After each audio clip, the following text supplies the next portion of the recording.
कुत्रं तुमचं बांधलेलं होतं म्हणून ते उघडा मोकळा होता, बांधलाय पुन्हा. पळत आला आणि अंगावर चालला होता. त्यानं फणीच काढला. मला वाटलं दामी नाही चाल.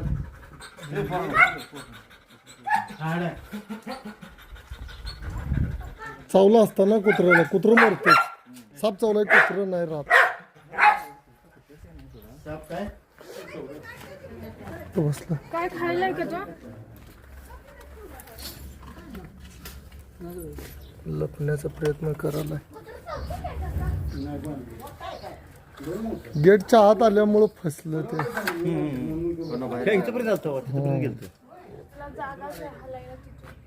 वड ती बीट स्टिक न वड.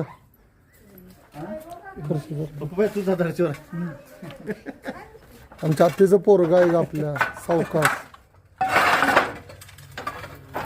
त्याला घालवलं. आत्ती खरशिंगात येऊन द्यायची. मित्रांनो, इंडियन प्रॅक्टिकल कोबरा जो की नाग नावाने ओळखला जातो, किती मोठा आहे बघा. होक मध्ये घाल.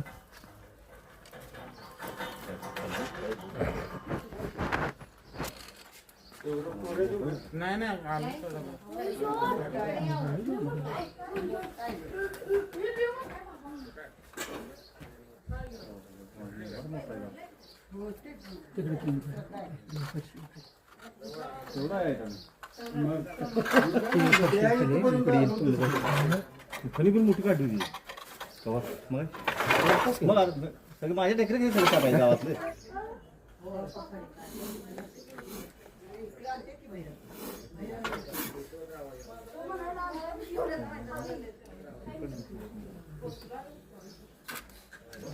बाळा मोठा कर.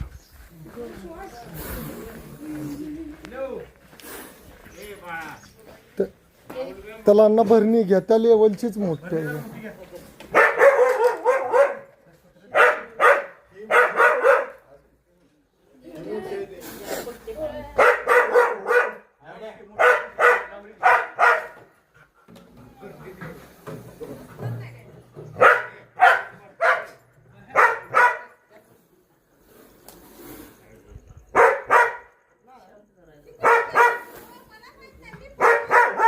काय झालं?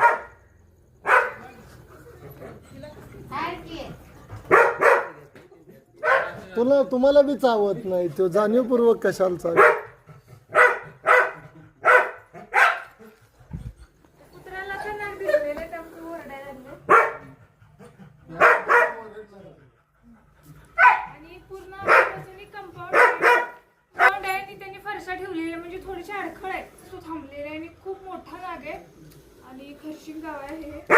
बऱ्याच दिवसातून एवढा नाग पकडला आणि चांगला ऍक्टिव्ह आहे.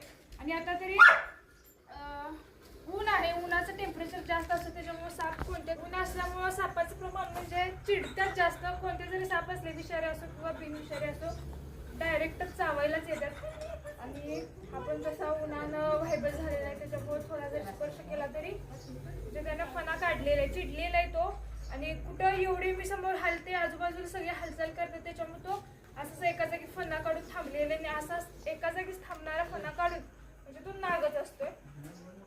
आणि जसं मी हलते तसं तो फणा पण मोठा घ्यायला लागलाय. याला पॅक करू.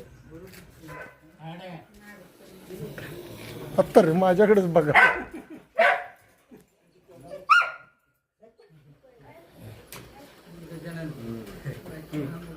गजानन भैया करील कार्यक्रम नव. कुणाला चावत होता रे? मला. होय, मी त्याचं बारसं खाल्लोय. चला घाल.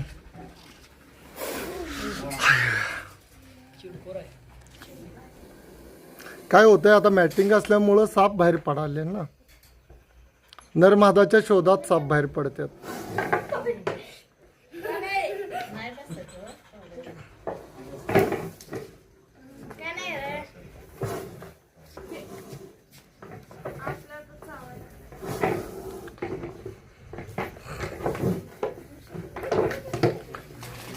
इकडे बाळा.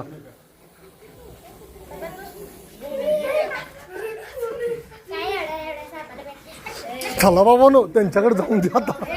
आला तुमच्या.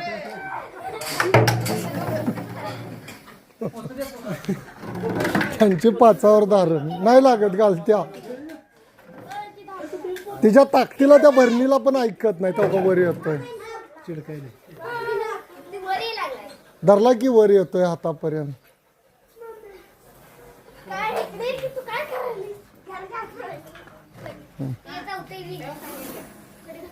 नको नको पोत.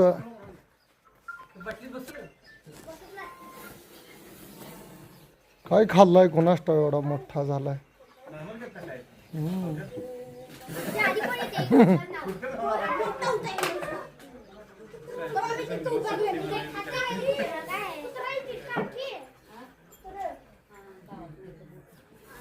त्याच्या शरीराची जास्त घ्यायला लागते.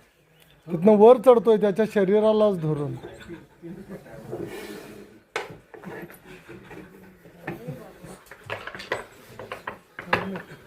लय मोठा. आणि आता अन्न त्या फरशा काढून टाका. त्या फरशा काढा. म्हणजे साप वाचवलेला आहे.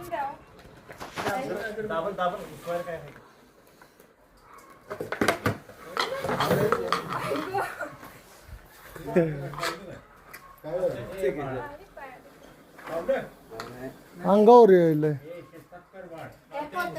अशी घालते त्या सापाला हात. अगं बघ एवढा मी बारका होतो तुझ्या एवढा. आलं लक्षात. ज्यावेळी तू इथं बसतेस त्यावेळी पूर्ण इथं साप धरायचा. हा बघ इथला हात इथं घालायचा आणि थांबायचं. लक्ष ठेवून इथं खाली बघ. हा बघ. अडवून लागला त्याने.